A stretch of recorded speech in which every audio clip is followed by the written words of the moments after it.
We have a presentation that will go over the roles that my team recruits for at Amazon, as well as just some insight into setting yourself up for success in the interview process at Amazon. And then we'll close it out by answering any questions that you may have about the roles or the interview process and all of that. And I believe my colleague Ryan will be joining. I don't see him on the call quite yet, though.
Awesome, thank you.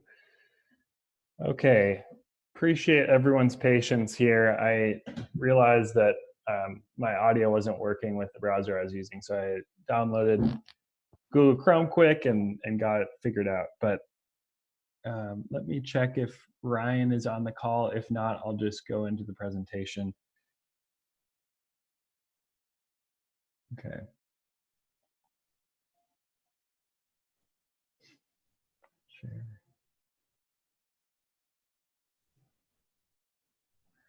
Okay, can everyone see my screen okay?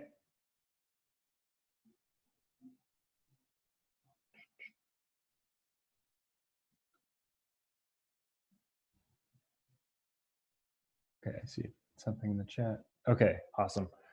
I'll just get started then.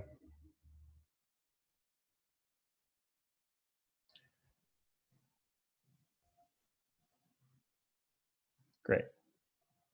So thank you so much for being here today. My name is Charlie. I'm the Workplace Health and Safety University recruiter for Amazon operations.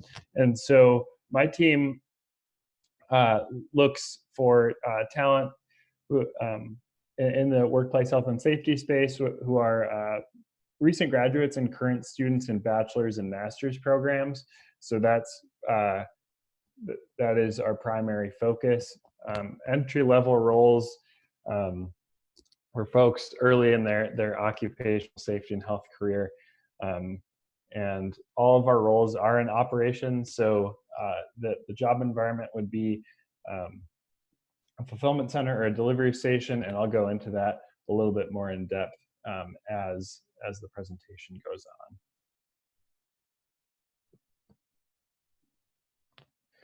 So I recruit for workplace health and safety roles, but our team as a whole recruits. I'd say a majority of our roles are area manager roles, and so that if you're interested in those opportunities, I can talk a little bit about that. They are manager positions, so you'll be managing a group of 50 to 100 associates in a fulfillment center or delivery station. Just making sure that they are being efficient and safe throughout all of the processes, and you're basically assisting with any associate needs as they pop up.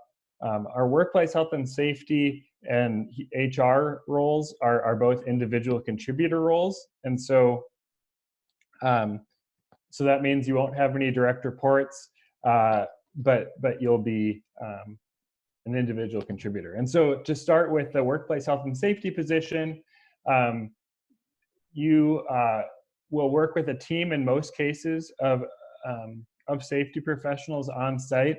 And so sometimes that includes a safety manager, and then sometimes a senior site safety manager. And then depending on the site, you'll also have an on-site medical representative, an injury prevention specialist, and so forth as part of the safety team. And then at other smaller sites, you may be the only official safety representative on site, but you will be responsible for maintaining best safety practices and procedures, not only in terms of like environmental hazardous waste. It was originally EHS, but we've recently transitioned to WHS to include all employee wellness, and that doesn't only include associates. It includes everyone in the building, all the way up to the general manager. In terms of equipment compliance and OSHA compliance, making sure that associates are lifting boxes properly, for example, navigating the building in a safe manner, and it also includes like close partnership with operations to make sure that their practices and procedures are compliant. Dealing with HR for incident investigations and risk assessments and all of that. And so that is kind of a very broad summary of what the WHS specialist position entails. And then the HR role is really maintaining the culture of the building, dealing with any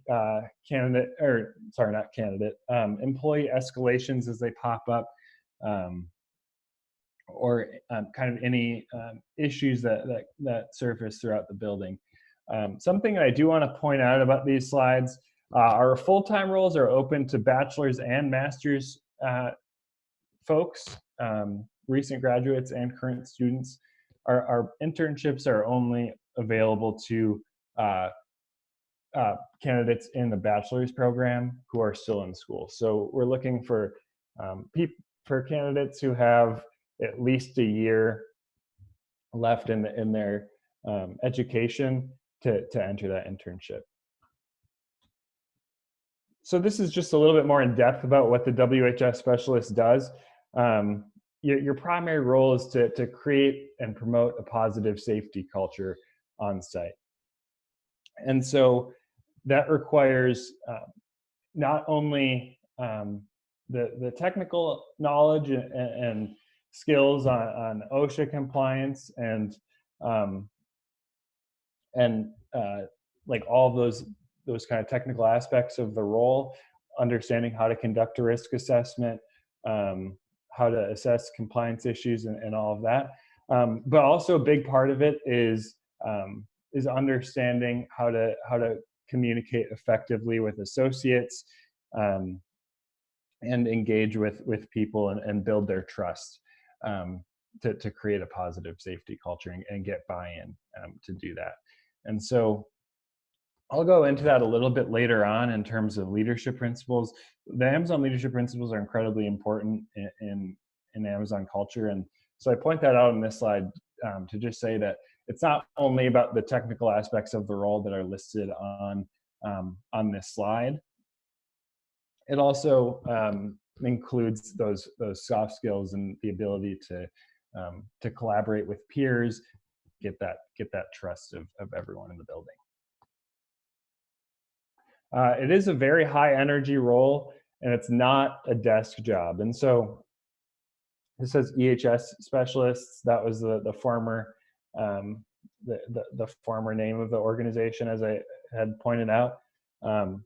But you'll be on your feet 10 to 12 hours a day. Please note that it is generally a 4 days on, 3 days off schedule. And so that's why they have those longer days. But it is very engaging, and definitely you'll be on your feet a majority of the day, not necessarily looking at a computer or doing that sort of thing. Although that is part of the role, certainly, like doing audits and compiling data. A lot of the role is also just being on your feet and engaging with people. So this slide just talks about the general career paths for safety professionals at Amazon. What we recruit for on my team is the L4 specialist role, as well as the intern role. As you can see, one ring up on this pyramid is an L5 safety manager. And so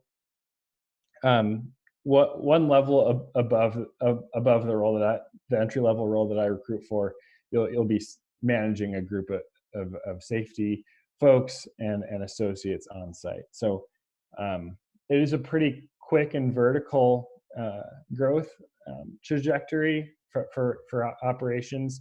And then you'll move up to an L6 manager, and then managing a larger group of sites, and then a network, and so forth. And then I do like to just point out that that vertical growth is not the only opportunity at Amazon, and there are a lot of opportunities for lateral growth as well. And so maybe you enter a specialist position, but then you want to join something more like a desk job, or on the corporate side, and do like a program manager position. We do have those opportunities, but I would say that generally the growth is more vertical in operations and more lateral in the corporate setting at Amazon. But there are, regardless, like plenty of opportunities for both in whichever setting that you may be interested in.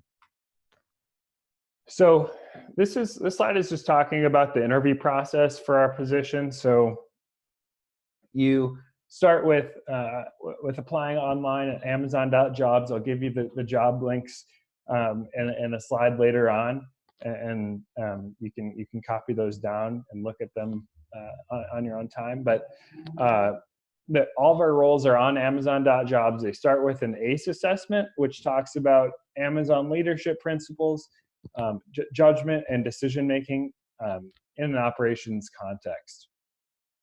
And so to move forward with our process, candidates must pass that ACE assessment to be considered with the resume review and all the other eligibility checks. But candidates must be open to relocation nationwide. And so in the application process, you'll list your top 3 to 5 preferences. And then if you are extended an offer, we'll do our best to match you up with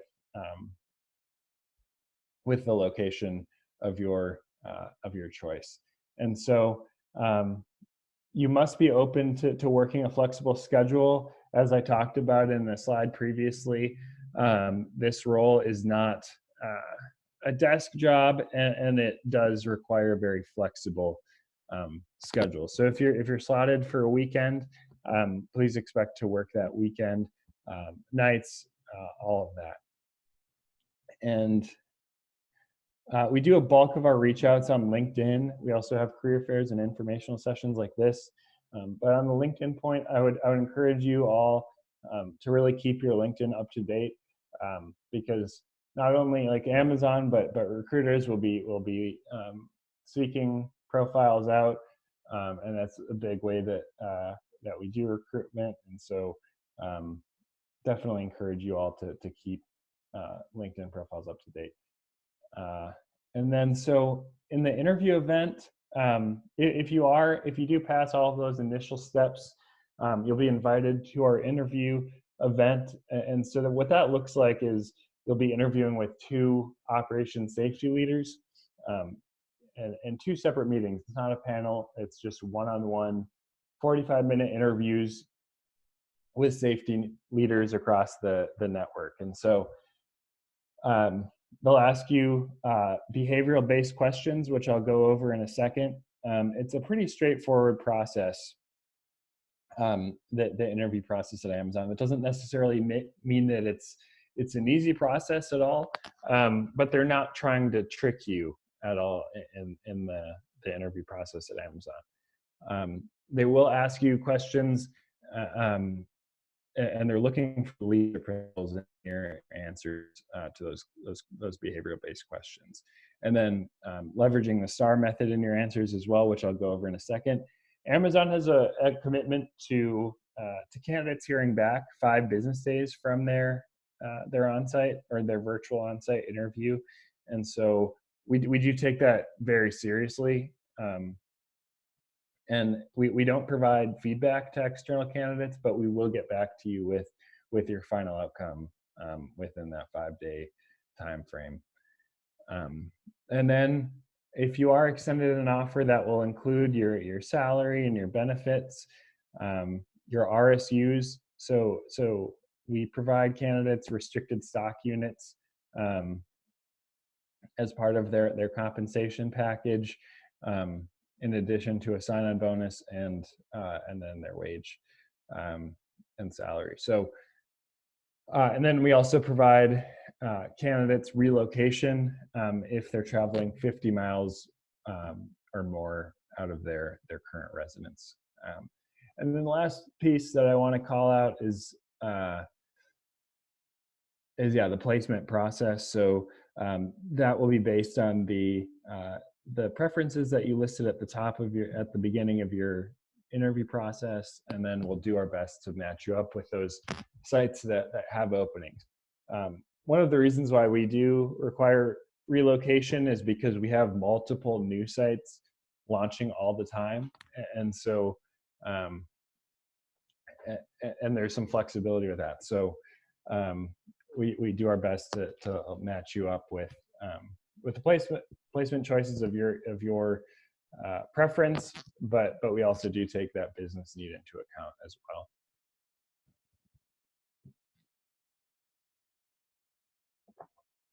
So this is just a little bit more in depth about interviewing successfully at Amazon. And so, as I mentioned, it's a pretty straightforward process. You'll get behavioral based questions, and that's really Amazon's philosophy in this interview format is just that your past experience and behavior in an educational setting or in a professional setting should help predict your future performance and role. And so they're really just objectively looking for your information, your experiences, the projects that you've led and been a part of, kind of your proudest accomplishments, and how you've really moved a project or idea forward in your past experience. And so you may get a question like, describe a time that you went outside your scope of role to accomplish a task. Describe a time that you took a calculated risk. Describe a time that you maybe had to provide feedback to a manager or a peer. Or on the other side of that, describe a time that you had to take feedback yourself. You may also get a question like, describe a time that you maybe failed at something or made a mistake, and how did you go about that? And to answer that, you'll want to use the STAR method, which maybe you've used this at a company or organization in an interview in the past. So that's not necessarily unique to Amazon, but Amazon across the board. So not even for the roles that, not only for the roles that I recruit for, but really any role at Amazon, it looks for the STAR method in the way that you answer that. So these questions. So you're wanting to tell a story about your experience. So you want to start with just who was involved, what were you attempting to accomplish, what company or organization were you working with, all that just foundational context information. And then the task and the action is really the most important part of your example. So what was the goal that you were working toward, and what were your individual contributions to get there, and how do you use your skill sets in that example, and also like how do you show the leadership principles. So for example, like you maybe in this case you maybe identified a hazard at a previous role that you're in on site, and so you implemented a process to remove that hazard in some way, and create a safer work environment. Talk about the step-by-step process that you had to do to make that happen. So if you had to loop in a team to get buy-in to implement this new process, and maybe there was some initial pushback, how did you use like data in the past, so like that there was a certain amount of injuries, and this is kind of what spurred me to make this process change. All the different kind of the thought process for making this change, and what you had to do to get there. And I see the task and the action kind of together in certain ways. They're looking for teamwork, but also please know that they're looking for your individual contributions. And then in the results section, that's really where you want to talk about like the metrics and the data that you have to back up your decision or your example. So if your process did reduce injuries by a certain percentage, that's an awesome like data point to draw from. Or if you had another kind of data point along those lines that proves that the process was successful, that's awesome. Like feedback from a manager or a peer can also be a fair result. So like maybe you just had a result that was like, my team like really liked the process, and they thought that they were thankful that this new process was implemented. That's a good result. But I would say that the stronger result would be those like concrete data points that you can point to. And then if you get a question like describe a time that you made a mistake, that's a time that you can talk through the learnings or the path forward for making that mistake. So it's like totally acceptable to talk through mistakes at Amazon, and you may get that question in an Amazon interview. But what I would encourage you all is to make sure that the focus is on how you would hypothetically go about that situation differently in the future to turn that failure into a success story, and what you really learned from that experience. So the leadership principles, as I've talked about, are really at the core of Amazon's business decisions as well as hiring decisions. And that's something that I found really unique about Amazon's culture. And I've worked in past like work experience, at least for me, some organizations have like had a kind of a mantra or like a mission statement that maybe isn't really referred back to, or like kind of on the back wall that's not really pointed to again to make decisions. But Amazon really like holds true to these, which and they're brought up like literally every day at work, and I think that that's really unique about the company culture.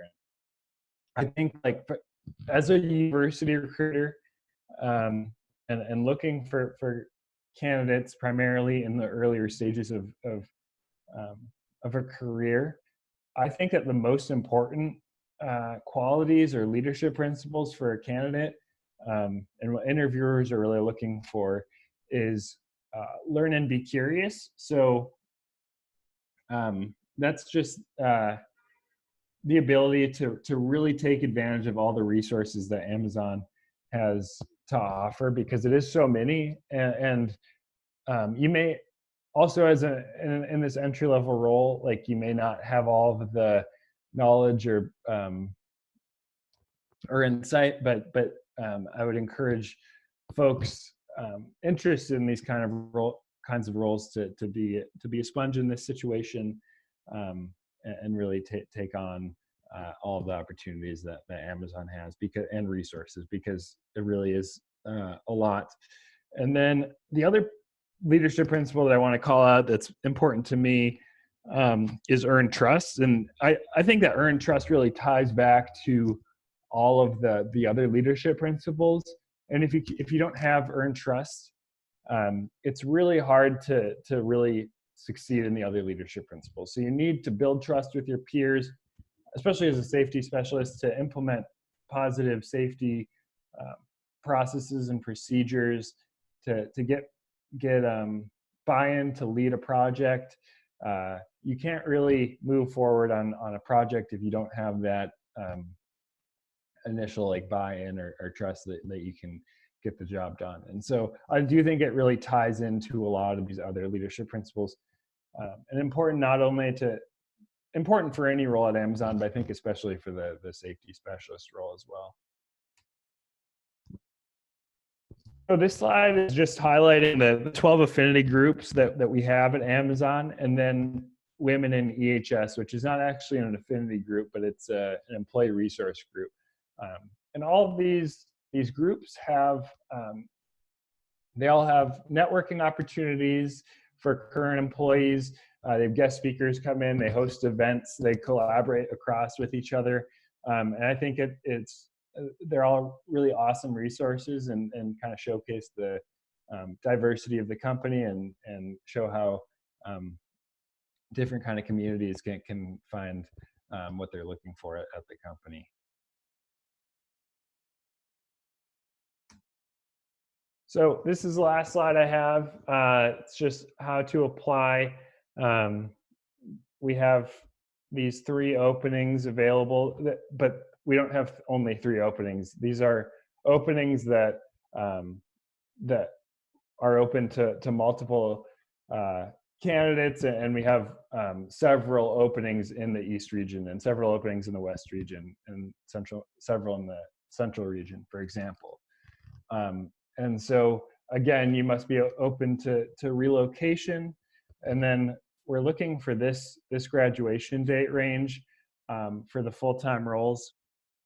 And then if you are interested, I would encourage you to copy these numbers down, go on Amazon.jobs and apply, and also feel free to reach out to me via email if you do have any other questions about the process. But with that, I'll open it up to questions. I hope that was valuable for all of you and got some takeaways from that. But thank you so much for having me.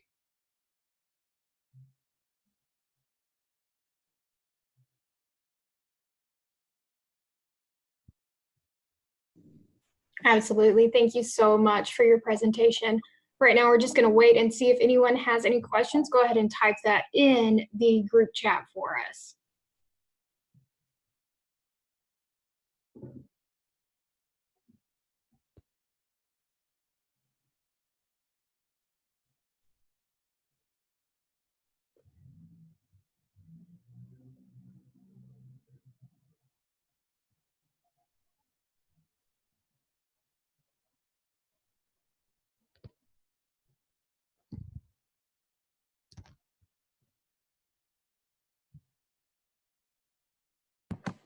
We do have one question from Carlissa. This is, what is the best way to get your application noticed? Yeah, so I would say to be very specific and detailed in your resume, and also make sure that your graduation date range or expected graduation date is clearly highlighted in your interview, because we do look for specific graduation date ranges, and want to make sure that we're focusing on that. So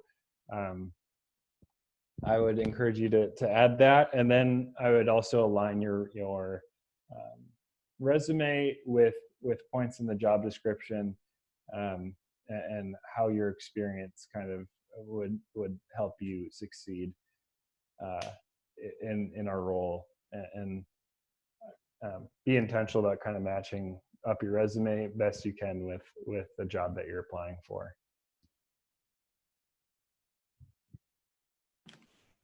Thank you. All right, one more from Craig. When a person is a new graduate and does not have an extensive history, does that take away your chances for hire? No, I mean, that's the beauty of the university recruiting program. And so, yeah, I mean, I understand that the kind of catch-22 with like applying for jobs that require experience, but not having that experience that's required. And that's like an issue that I definitely faced like out of undergrad. And so that's kind of what the program is geared towards. We don't require an OSHA certification for our roles. We don't require a GSP, but we do expect that candidates have show some leadership principles in their examples, and we understand that they may not have the scope of more tenured professionals, but that's, we're looking for potential leaders at the company, and people who can grow and learn. Hopefully that answers your question. I think that absolutely did. All right, I don't see any more as of yet. As last minute, any last questions? We'll wait just another few moments. If there is anything, go ahead and type that in. If there is any last minute questions, we will at Career Services be able to direct that, and we will have Charlie's contact information, which is up on the screen, to pass along as well. But if there is any questions about this presentation, it is being recorded, so it will be posted for anyone who wants to rewatch it or anything. But as of now, I don't see any other questions, so thank you so much for your time today. Yeah, thank you. Thank you so much, Caitlin and Chastity, for having me. Really enjoyed it.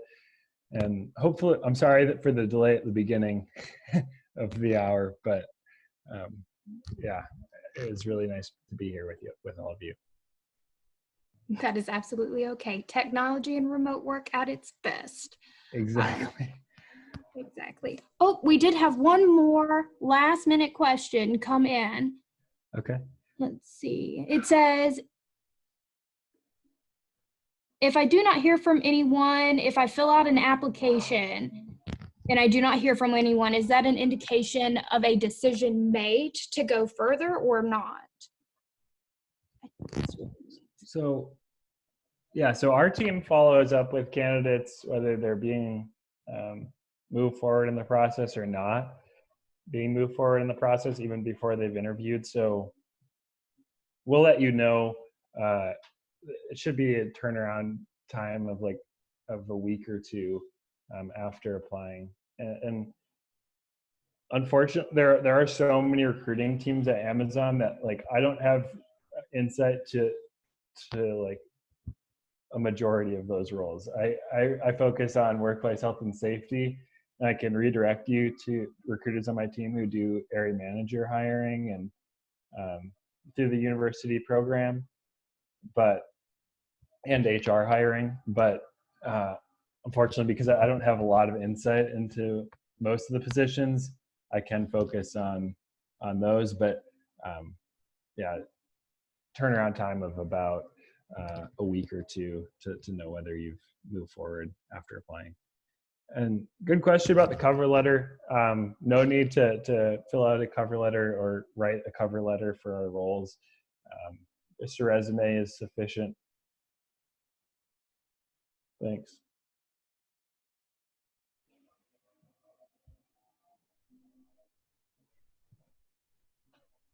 All right. Well, if there are no other questions, we will conclude this session. And if there is anything else, feel free to reach out to career services at columbiasouthern.edu, and we'll be sure to direct your inquiry to the correct person, whether it's us or whether it's Charlie. Appreciate your time. You're so welcome. Bye-bye. Bye.